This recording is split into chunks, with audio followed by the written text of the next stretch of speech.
Well, I am so excited about my guest today. I have a gentleman named Jeff Goodrich, and let me just tell you, his story is so inspirational. When he turned 50 years old, his life was a mess. He started walking his dog, and it began to transform his life. This transformation included new perspectives, changing his lifestyle habits, losing weight. He lost 70 pounds, physical activity, running marathons, ultra marathons, like in his spare time. And it improved his relationships with his spouse and his kids dramatically. So three aspects of his transformation process is he became aware that something had to change. He had to make a choice to do something about it. And he focused on his why and why he wanted to transform. And so I'm so excited. He wrote a book about this.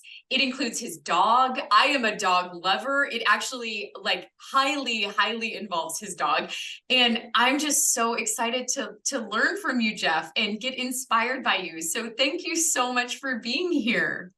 Oh, thank you, Rachel. I'm very excited to be here. Thank you for having me on.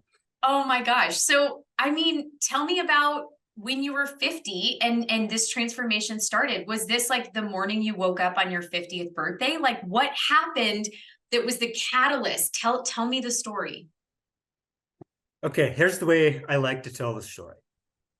I'm 49 years old. I haven't turned 50 yet. And at the time, I had been living what I call the standard American lifestyle. I was overweight, eating bad, processed food, out to eat a lot, fast food, sitting on the couch every night, watching TV every night. My mind was not in a good place. My wife was very close to divorcing me. She was already putting some plans in place. Just not good, right? I decide, let's get this dog. I bring my dog. We name him Duder. And I remember the first time that I had this little puppy and we decided to go for a walk. This is how it all started. So here's how I like to tell the story. So I bring Duder in, this little 8-week, 10-week little old puppy. And I said, okay, I got a dog now. I guess I better take him for a walk. So I put a leash on Duder. We go out the front door and we're walking down the sidewalk. And as I'm walking down the sidewalk, things started to get a little clearer for me. I started to notice the flowers and the green grass. And I even noticed that the clouds opened up and this beam of light came down and shone on me and said, okay, Jeff, you need to change your life. And I had this grand vision of, okay, I need to do this. I need to do this. And things can change. And I got excited and everything was falling in place on that simple little walk.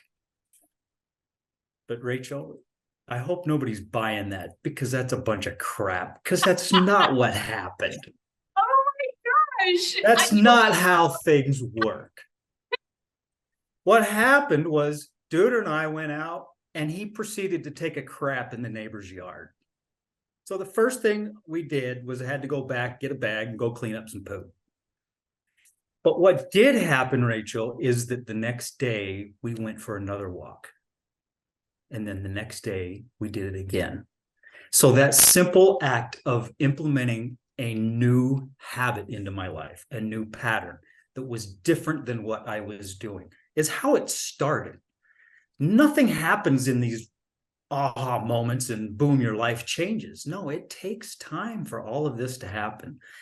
So as we're spending these time, now we start walking every day. So Duder and I are out walking. We find some trails. We'd go out hiking on the trails. And, I wouldn't take my phone with me. So it was a great time to just contemplate life. And then I hit 50, midlife crisis thoughts come in, all the regrets of life. And I realized, man, I'm overweight. And what am I going to do with the rest of my life? And my wife's ready to divorce me. And I don't have a great relationship with my kids, and all these regrets were popping up. And so it was a time to really start evaluating and having some tough conversations with myself.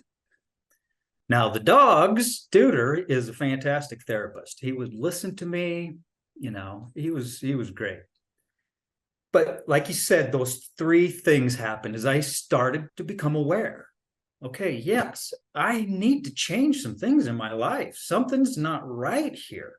Just that awareness. And then I made a choice to do something.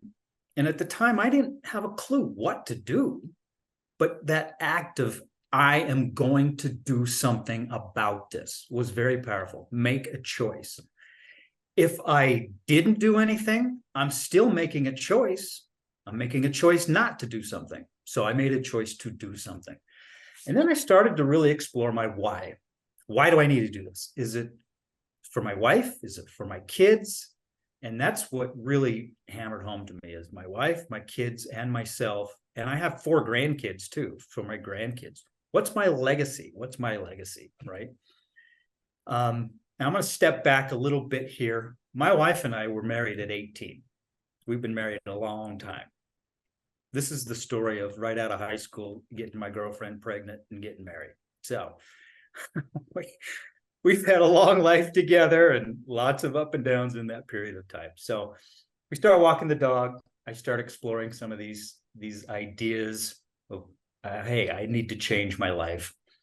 What happened is I started to change some of my lifestyle habits. I stopped watching TV. I canceled my satellite subscription. Just stop watching TV. There's nothing on there of any value I found. Between the news, between the Hollywood shows and the commercials, they're trying to tell you how to live your life. And I decided I need to figure out how to live my own life and create my own world. So if I didn't have TV to watch, I was no longer sitting on the couch every night watching TV, eating that bowl of ice cream before I went to bed. So I started to change some of my lifestyle habits, and that's one example. And what happened as a result of that is I became more active. I started to lose the weight. That's a whole other topic, losing weight, right? I went into that not to lose weight. I went in there to change my life. And as a side effect, the weight comes off because you're eating differently, you're doing things differently, and you're thinking about life differently. So that's kind of how it all came down. And then it just keeps expanding and expanding, and I just keep growing and growing. And then I started to collect a lot of these ideas from Deuter as we're out on these hikes. And I call these life lessons, and I can share a few of those with you if you'd like. Please, yes. Share all the life lessons, Jeff. Well, simple ones. I mean, very simple ones where Dude and I would head out on a hike and we would drive over to a trail, and I'd have to put a leash on him because there were some people around. So I'd put the leash and we'd start hiking down a trail with this leash. And Duder did not like the leash. He hated this thing because he's a Vizsla, very active dogs, loves to run.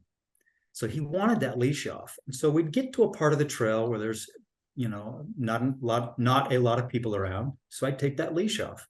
And what would Duder do? Man, he'd just take off running down the trail as fast as he could go. So I would observe things like this, and I would get to a point of what's the lesson I can learn from that. So that got me thinking is what are the leashes that I was putting on myself? How was I living my life to hold myself back? Was it self-doubt? Was it what somebody said to me? Oh, you can't do that. What are the leashes that I kept on myself, and how do I take them off? So that's one simple example of a lesson that I learned from my dog, Duder. Gosh, I mean, I'm like feverishly taking notes. What an incredible way to look at things. I have never thought about it that way.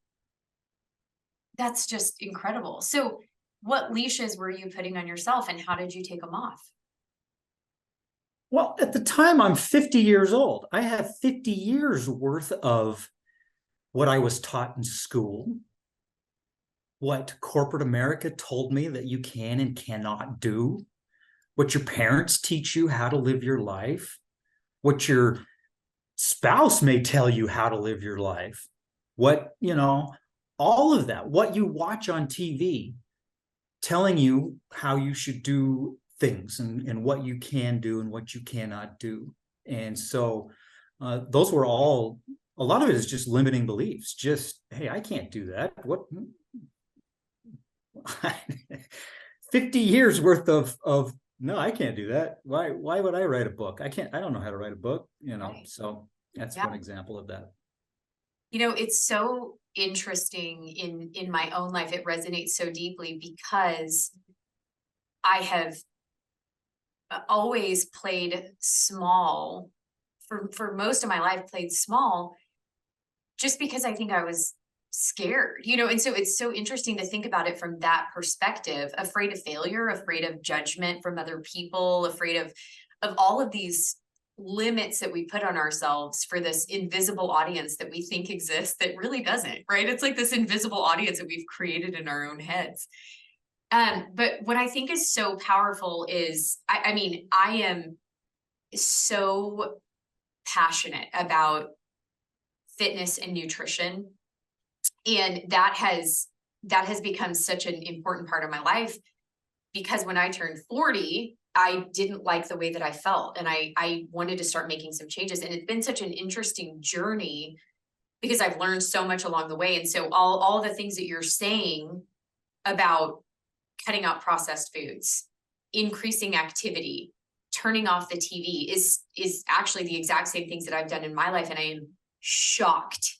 I'm shocked at what has happened mentally, emotionally, physically. Like, what can happen is just, and I remember vividly, Jeff, I was not even 40 yet. And I went to the dermatologist because my twin sister told me I needed to go get a checkup because that's what people do. So I was like, okay, cool. So I went and made an appointment with the dermatologist, and there was a dark spot on my stomach. And she said, just like a little flat, area. And she said, can I take that off and look at it? I don't like the way that looks. Can I remove it and take it off? And I said, sure. And she said, well, I want you to know it's going to leave a little bit of a scar. And I looked at her and I said, with my fluffy body, and I said, oh, girl, don't worry. This body's never going to wear a bikini ever again. And even as the words came out of my mouth, I thought, that is just so sad. That is so sad that I would be just throwing in the towel and giving up. And I wasn't even 40 years old, right? And so it's so crazy to see this, what is possible and the transformation that's possible. So, I mean, talk to me about that process, because you started to make these little changes, and that's where it begins. Because you and I both know, if we started at the level that we're at now, if that's what somebody told us that we had to start there, we would have both like walked away and thrown in the towel. It's way too much if you try to run an ultra marathon on day one, right? It's the little steps. So talk to me about your kind of fitness journey and how it's never too late to start that, and how that kind of progressed for you. Okay. Yes. And it started just the daily walk, going for that walk every single day. And so it turned into when I started doing my walk, I changed my input. So I had canceled my TV. And so I would start putting some headphones on, and I started listening to books and podcasts. Changed right? your input. I changed love my input. the way that you just said that. Changed the input. That's brilliant. Okay, keep going. I'm sorry. So as these new inputs and new ideas kept coming into my head, I kept thinking, well, okay, what can I do here? What can I do here? And I even have a chapter in my book where Duder's a crazy dog. And if we ever have a party and a lot of people over, sometimes you let Duder loose and he'd run around saying hello to everyone, just acting like a crazy dog, right? And that was kind of like how I felt, because I was exploring. I didn't even know what a podcast was when I was 50 years old. And when I started listening to all this content and all this great information and reading these books, I felt like Duder. I was just excited, like, okay, give me more, give me more, give me more. What can I do? What can I do? One thing that I did realize is I've drastically changed my nutrition and my eating habits. And that's primarily how you lose the weight. But for me right now, my nutrition is primarily for my brain. Oh. We forget somehow that what we put into our bodies, we always think about how it's going to affect our body. How's it going to affect my weight, my calorie intake, my running, my ability to do all these things. But for me, what's more important is how it affects the way my brain functions. If you're eating bad foods and your brain is not operating efficiently, you can listen to all the podcasts and read all the self-help books you want. You're not going to have the discipline to be able to incorporate any of that stuff. So feed your brain so that your brain can operate efficiently. That's primarily my nutrition goals right now. I do a lot of running. I run 6 days, 7 days a week. So, but my nutrition is around how do I feed and keep my brain operating efficiently. So that's one thing. So how my journey got started here is still going for my daily walks, got new inputs coming in. I had changed a lot of my lifestyle habits. Things were looking better with my wife. I had lost a lot of the weight. And I remember one day out on the trail with Duder, I just started running. I ran for maybe 200 yards. That's all I could do. And I'm thinking, hey, maybe I could do this. Maybe I can do this. And that's how it started, 200 yards. And then the next day I ran a little bit and hiked most of it. And I just started running. And so what I've realized is that this walking every day, and I started to pay attention to the forward momentum. When you're walking, look down at the ground and watch that ground move and feel your forward motion. And I used that as a mechanism. I want to keep moving forward with all kinds of things in my life. And so that became symbolic. And then the running was just faster forward motion, right? Yeah. So I started to get quite, I would use the term addicted to running, because it just became, I mean, I can say this without a doubt, Rachel, that every single idea out of this book came to me while I was out either hiking or running. Most of them came while I was running. They certainly don't come when you're sitting at your desk, and they don't come when you're sitting on the couch watching TV. They come when you're out physically moving. So every idea came when I'm out running. And then I remember the day that I ran 2 miles without stopping. And it was hard. It was probably as hard as my first marathon, in all reality, because it's incremental. Everything takes time. So I ran that first 2 miles, and then I started signing up for half marathons. I remember the first half marathon I ran, and I started signing up for a half marathon every month just to keep me going, have a race on a calendar, have a target, have a goal, have a deadline, and it kept me going, right? And I remember at one point thinking, okay, I'll just do half marathons the rest of my life. These are cool. But then at some point, I realized, okay, I've kind of mastered this. I can run a half marathon every weekend, no problem. Let's challenge myself a little bit more. Let's do a marathon. So then I signed up for a marathon. And so I just had to continue to challenge myself physically. And my daily runs became symbolic of everything else. If I can go for a run every day, then I can sit down and write a couple of pages for a book every day. If I can go for a run every day, then I can spend some quality time with my wife every day.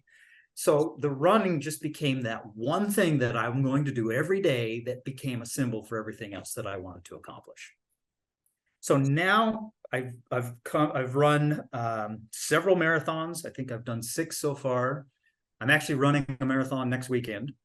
And then that turned into a couple of ultras. So I've done a 55K trail race, and then I've done a 60K trail race. And Rachel, in a month and a half, October, I'm looking at my calendar, October 7th, I'm running a 50-mile trail race. So the running thing became so symbolic to me of I have to continue to challenge myself. If I can run a marathon, why can't I run more? And so I'm not a fast runner. I'm not out winning races, nothing like that. But the fact that I'm in the race is so important to me. I'm in the race. Wow. You know, that whole idea of a goal and a deadline, is what changed my life. And it forced me to hit some goals. I found out that I was expecting my last son. And when I found out I was expecting, it was like the whole world, and I had to make some changes, and I knew that my life could not continue the way that it was and have a new baby. And it was like, I came up with a goal, which was to leave my corporate job. And that deadline was coming, whether I was ready or not, that baby was coming, right? So it was that built-in deadline, and that goal and that deadline, I'm telling you, Jeff, that magical combination is what pushed me over the edge and got me to the ultimate goal for me at the time, which was to get out of my corporate job. And so I find it so fascinating that our stories are so vastly different as far as like our lives, and you're a dude and I'm a girl, and like we're so different, but there are so many similarities. And I changing my input, changing my nutrition, paying attention to forward momentum, having a goal and a deadline, like literally all of these things that you just listed are absolutely, what that tells me is these are universal principles that anybody can apply to their life. Because if it worked for me and it worked for you, and we have such different lives, that means it works for everybody. I mean, this is just incredible. So what did you find? Like, I mean, talk to me about like the nitty gritty of, right now we're talking about the kind of like glamorous life now of being a marathon runner, and like this, this thing where people are like, he's got it all, he's figured it all out, he's at this level of fitness, and they're, but talk to me about the nitty gritty of like, what did it start doing in your heart, in your mind, in your life, in your professional life, working in corporate America? Like, what did it change for you daily? What did you see that you had been doing that you were almost like, because there's things that I was doing that I am now ashamed of. Namely, and I'll just tell you and be vulnerable, I had massive jealousy and competition that I felt towards other people that were succeeding at a higher level than me.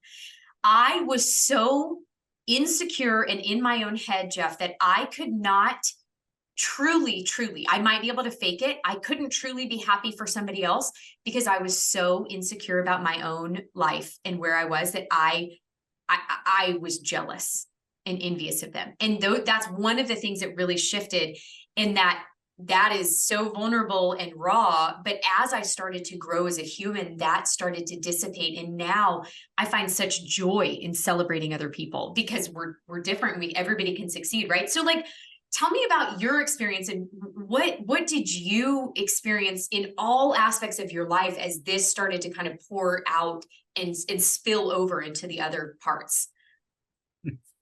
Several ways to answer that question, but I'm going to share a story from my book.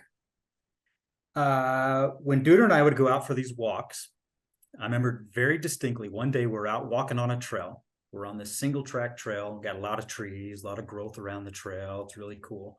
And he's up in front of me and I'm back here. And I realized that, well, his view of the trail is very different than mine. I'm up here, he's down here. I literally got down on my hands and knees and started crawling along the trail because I wanted to see what was Duder's view of this trail. What I realized is that we're on the same exact trail, but we have very different views.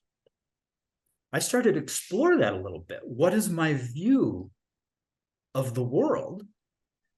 What is my view of the people around me?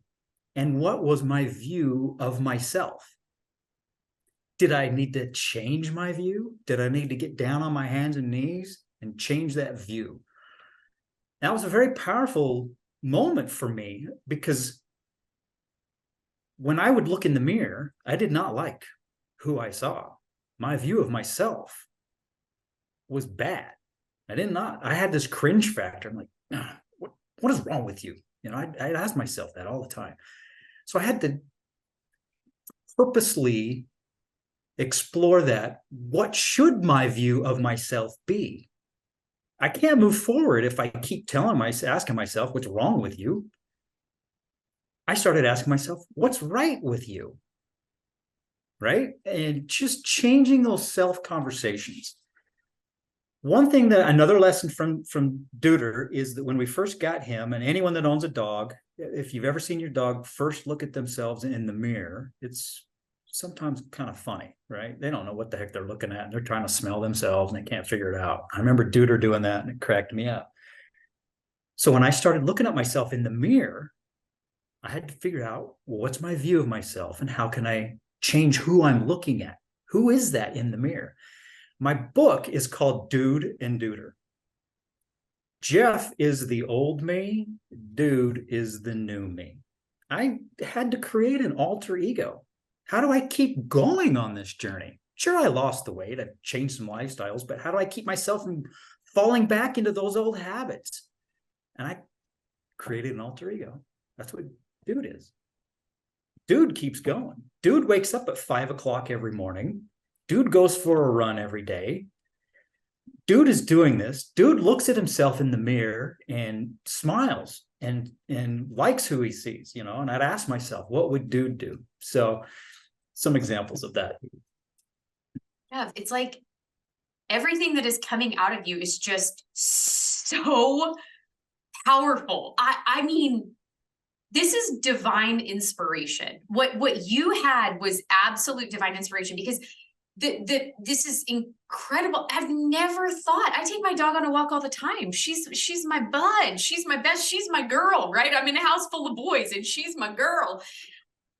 I have never thought about her perspective down there versus my perspective up top. Like, I've never thought about creating an alter ego that I am pushing towards. Like, this is really incredible insight. I am blown away by this. And I am so grateful for your brain that you came up with this, like that you got this inspiration, because I think so many people are going to just be blown away by this, man.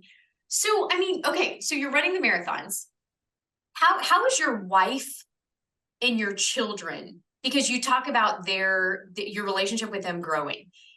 What is happening with them along this process? Are they, because I know what's happened to my husband and kids on my process. I've seen it real life. So talk to me about yours, and I bet you it's about the same.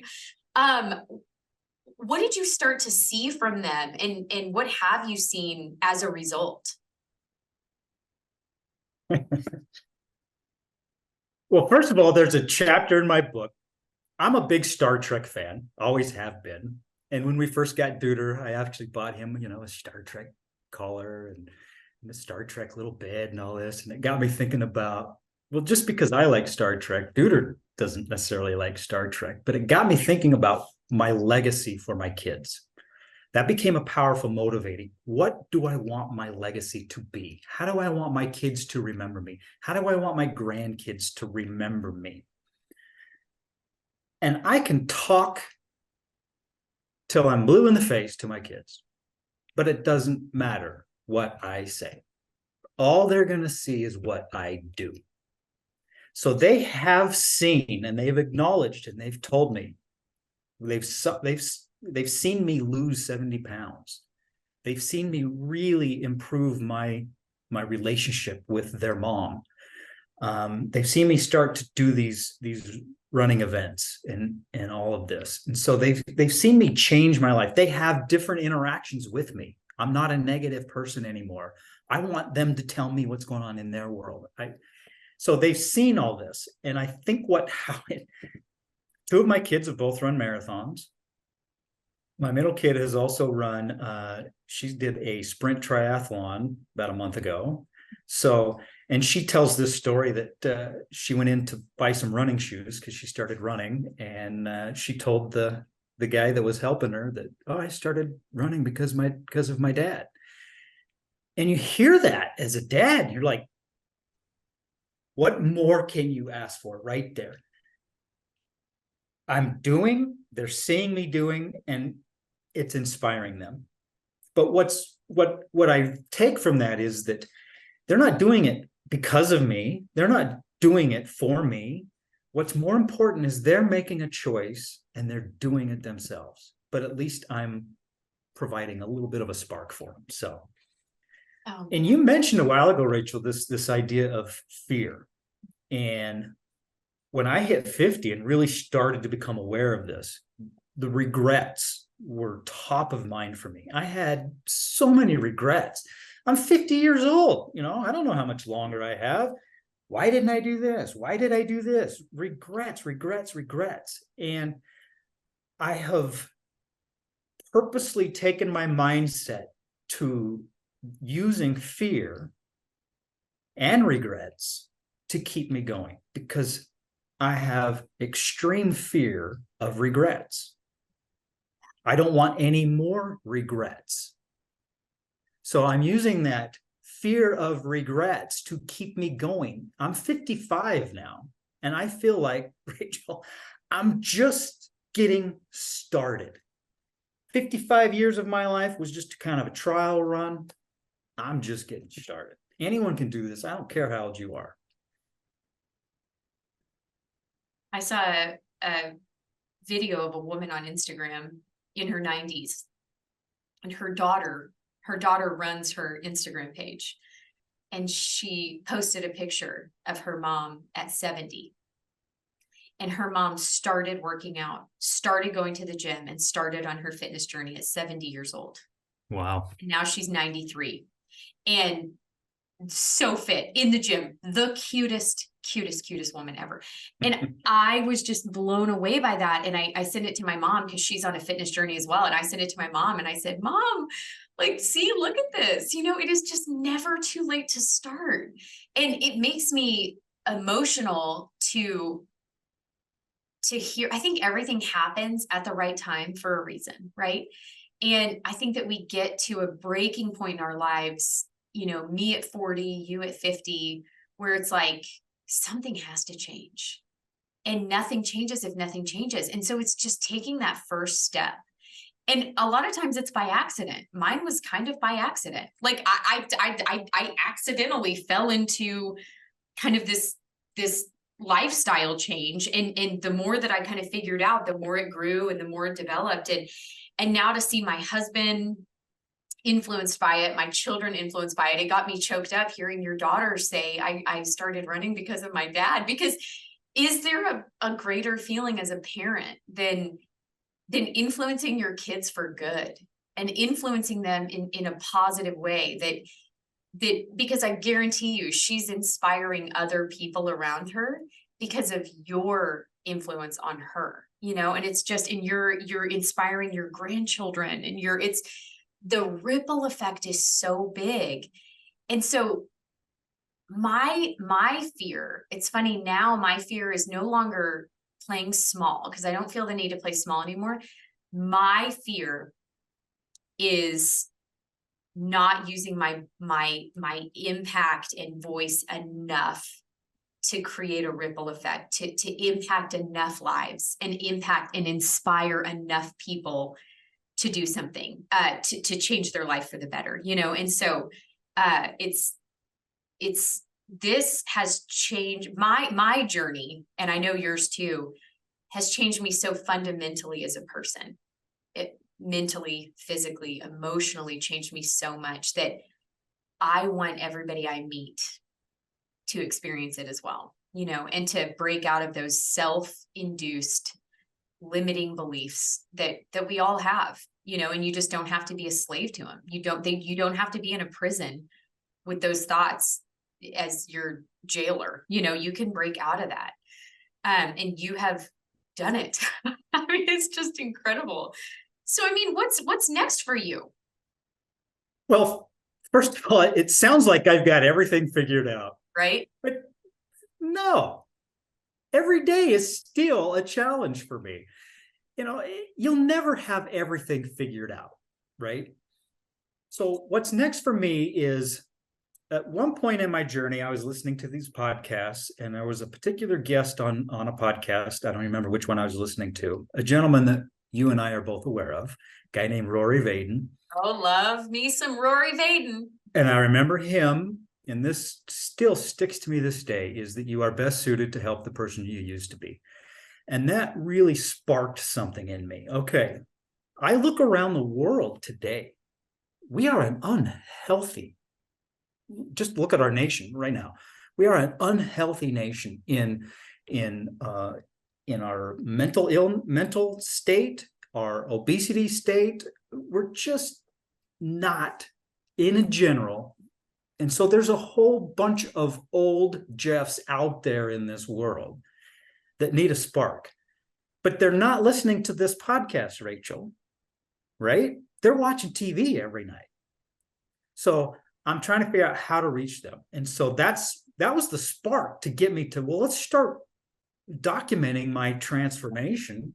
Maybe this can be something. So my book is not a complicated, big, massive, 1,200 page self-help book. It's written in simple little stories that I learned from my dog that hopefully can inspire people.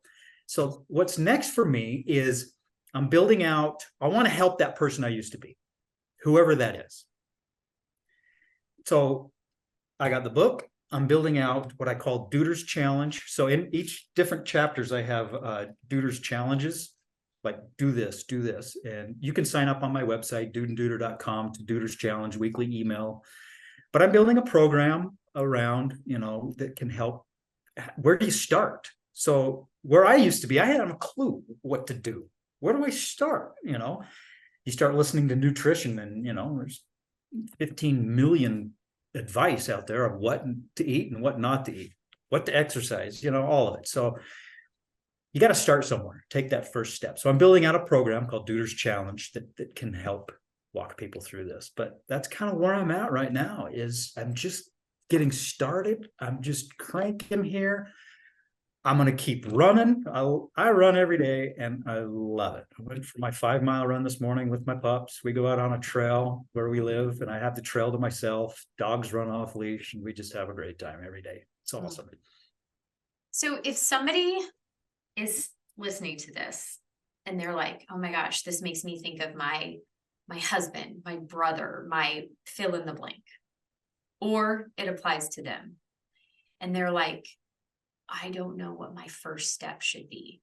What would you say? What should somebody's first step be to starting this journey that feels overwhelming right now? Because it does. It feels overwhelming. It feels too big. And it's easier to sit in front of the TV and eat a bowl of ice cream. That's the easier answer.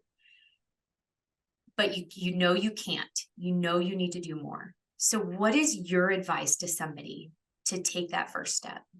Go for a walk every day. It doesn't have to be a 30-minute, hour-long, 14-mile walk. Go walk around the block 5 minutes outside with no phone. Just do it every day. That's absolutely the best thing of where to start, because that'll open up your mind to start exploring what's my next step after that. But if you start doing that every day, there's so many benefits, just being outside, the fresh air, the forward momentum, the physical activity side of it, all of it. If you can't walk, go for a bike ride. There's so many things, but that would be my first advice, is find a new pattern in your life. Make it a simple one of going for a walk every day. It's so interesting to hear kind of your mindset and where you were before, and to talk about how you're eating now for your brain. And this is such a passionate thing for me to talk about, because of my deep dive into kind of like how food impacts our body. I did not know that the processed food I was eating, that the seed oils, that all the things that I was eating were actually contributing to anxiety, depression, feeling like a lack of energy, all of the things. I did not know that. I truly did not know that I was fueling my body with poison. And it sounds so dramatic to say that, but I find it so fascinating, the uptick in all the things you were talking about, mental health and autoimmune diseases, cancer, all of these things, right? And how nobody at a very high level is addressing the root cause of all of it, which a lot of it starts with the toxins in our food. And so getting down to that clean eating pattern, which might sound boring, but is actually really awesome and so incredible. I am shocked to see the clarity of thought that I have. I really have eliminated all processed foods from my life. And occasionally I might, if we go out to dinner, might partake in a little something, but the desire is gone. And it was like I had to break an addiction an addiction in my thought pattern and an addiction in my body that wanted those salty potato chips, that wanted that quick little uptick in dopamine from something that tastes good or whatever it does, that serotonin, I don't know, whichever one it releases. But it's like I had to break that pattern on a few different levels. And once I did, the desire for those things really went away. Because I know the difference in how I feel. And so it's like, you look at it, and I look at those things so differently now. And so I don't know about you, but I eat really just whole foods now, just absolute whole foods. And that's fruits, vegetables, and meats and eggs. In my life and my palate and the things that I eat is so much more broad than it used to be. And it's so much more exciting and so much more fun. What about you? Tell me about what you kind of focus on. Because in fitness, are you eating protein bars? Are you like, tell me about that. Protein bars, yes and no. So I'll share a couple of examples from my book. One is that when we first brought Deuter in, and we figured, my wife and I were both like, well, what do we feed this dog? And we were researching and studying, and it hit me one day. I'm like, I'm spending 10 times more effort researching what to feed my dog than to feed myself. And another thing that I realized is when you're training a new dog, you train a dog with what I call rewards and punishments, right? So if you want the dog to do good behaviors, you might reward them with a treat or something. Or if you don't want them to pee in the house or do something you don't want to do, you have to incorporate some sort of a punishment. And I'm not talking physical punishment. I'm talking, you turn your back on Deuter, that's enough of a punishment, right? But the whole idea of rewards and punishment. So when I started to really explore my diet, you can say, okay, well, I need to go on this diet and I'm going to have discipline. Well, you got to approach it differently. And so I took this concept I learned from Deuter of rewards and punishment. And you hear this idea of, well, I'm going to go on a diet. Well, that implies a temporary thing. I'm not going on a diet. I'm changing my lifestyle. And then you hear some of these diets of, you need to have a cheat day. So eat healthy for these 6 days, but on that 7th day, eat whatever you want. But I explored that and I said, that's totally backwards. So in other words, when I eat healthy, that's my punishment, and my cheat day is my reward. I got to swap that. So when I'm looking at that big piece of chocolate cake that I know is not healthy for me, that should be a punishment to eat that, not a reward. So I had to swap what is reward and punishment. And so it became that when I do eat whole foods and clean foods, that was a reward for me because it made me feel good. All the other stuff was a punishment. So I just swapped my mindset a little bit. And another thing that I did is that when you look at someone that is a vegan, they're not on a vegan diet. They are vegan. They're not on a vegetarian diet. They are vegetarian. So it becomes who they are. So I adopted that and said, well, what am I? Well, I use the term clean. So I try to eat foods that I consider clean. I'm not on a clean diet. I am clean, the same way that I am like someone might be a vegan. So I had to swap really how I thought about food and the benefit to it. And so that's where I'm at. So when you really start diving deep into nutrition, it gets messy. I mean, first of all, my first advice is just do whatever you can to stop the sugars and and the corn syrup and the glucose, you start looking at labels and it's in everything. And that affects us and affects your brains. It affects every part of you. So just stop it with that, right? That's my first advice. Stop drinking the soda. My favorite pastime was drinking my 32-ounce Dr. Pepper every day. And I had to cut that out because it was a punishment rather than a reward. So you start looking at, well, then even you start thinking whole foods, and you look at labels, and anyone can put any label on a food and it might sound good. So you go to this protein bar section and all of it looks healthy and, oh, just only this and this and this. But you really start looking at it, you start diving deep. Even a protein bar, it's still processed. They're still putting stuff in it to make it preserve so that they can ship it long distances. So even what might be considered a healthy protein bar, it maybe not be as healthy. And then I've even explored, if you go to the grocery store and you look at all the food in the produce section, at least go to the organic stuff where they're not spraying the pesticides on it. But even the organic stuff, I mean, I've explored to the point of, it might be organic, they might be not spraying pesticides on it. But what about the ground that they're actually growing that food in? Right? Has like the Roundup seeped into the ground, so it's affecting that? So you can get very, very deep. Mm-hmm. Our plan here, my wife and I moved to a new house about 6 months ago, and our plan is to start growing our own food. I want to get a couple of greenhouses in and grow my own. That's our plan. Yeah. So you can dive deep, but you have to, again, you have to take the first step. And if you're eating fast food and out to eat all the time, drinking that soda and all that every day, well, just start small. Yeah. Stop the soda, first of all. Just stop. And like, for anybody who's listening, I mean, because I just found myself getting like, oh yeah, I need to double check a couple things, and I'm like, and you can kind of start to hyperventilate and think like, there's no hope. I can never figure this out. For me, my very first step was exercise and lifting weights. And then my second step was monitoring my blood sugar.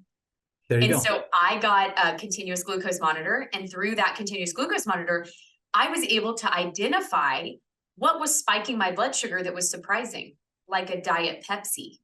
I used to think it's fine. It's a Diet Pepsi, right? There's no sugar in that. Yeah. No. Oh my gosh, Jeff. Like the spike in my blood sugar was shocking. It's not with all diet sodas, but what that told me was it actually got me to quit all soda. It got me to quit all soda altogether. And so monitoring my blood sugar was my next step. And then, it's like, and I was still eating these processed protein bars because they didn't spike my blood sugar. And I thought it was a good source of protein or whatever. It's not. Like, your body is not processing processed food. It actually kind of doesn't know what to do with it. It's just not the same. Yeah. And so it's like one little tiny step at a time is the key here, because, my husband's favorite saying is, Rome was not built in a day, but they were laying bricks every hour.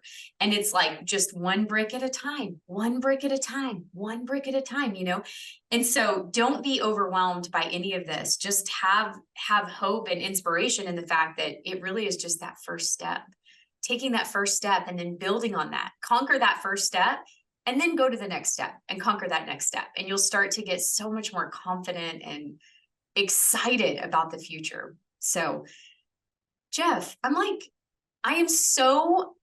cup is overflowing. I'm like, my life has been enriched by talking to you today so much. Because you know why? Okay, there's a couple things. You know what I love about your brain? I love your curiosity. I am with you.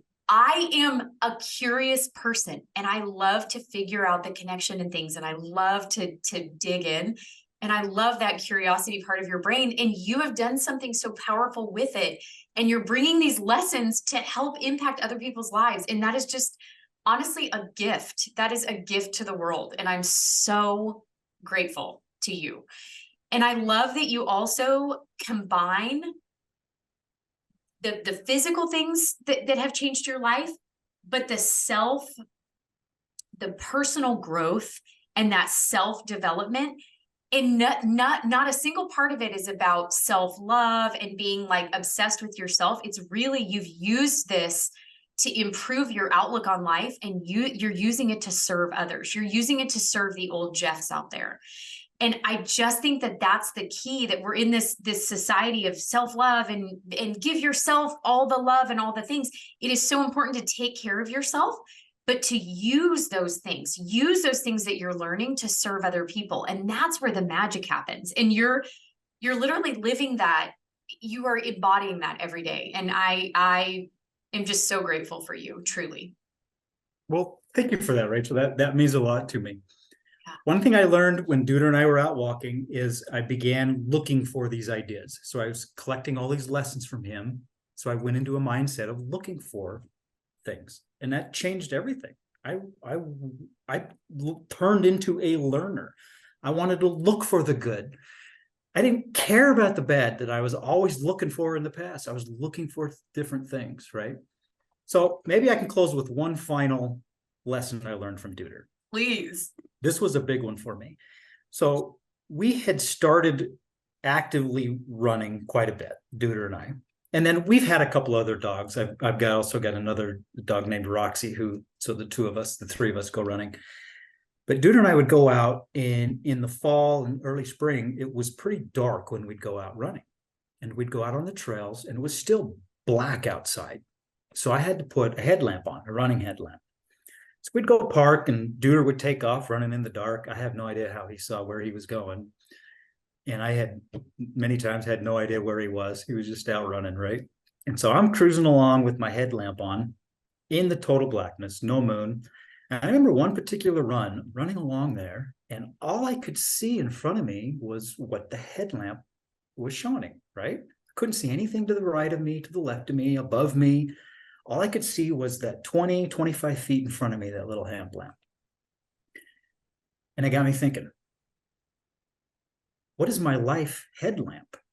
I was living my life just only that 20 feet in front of me. Well, why can't I adjust my view of this world here so that my headlamp was a little bit bigger? I could see what was to the right of me. I could see what was to the left. I could see what was behind me. I could see much, much farther into the future. And the whole term for that I called, limiting beliefs. I was living with what I believed my world was, but I had to open that up of what's possible in this world. What can my life be? So expand your life headlamp is the story. Anything is possible. I mean, I just want to see the world through your eyes, because you can literally find a life lesson in like every single thing. And I love it. I love it. I love it.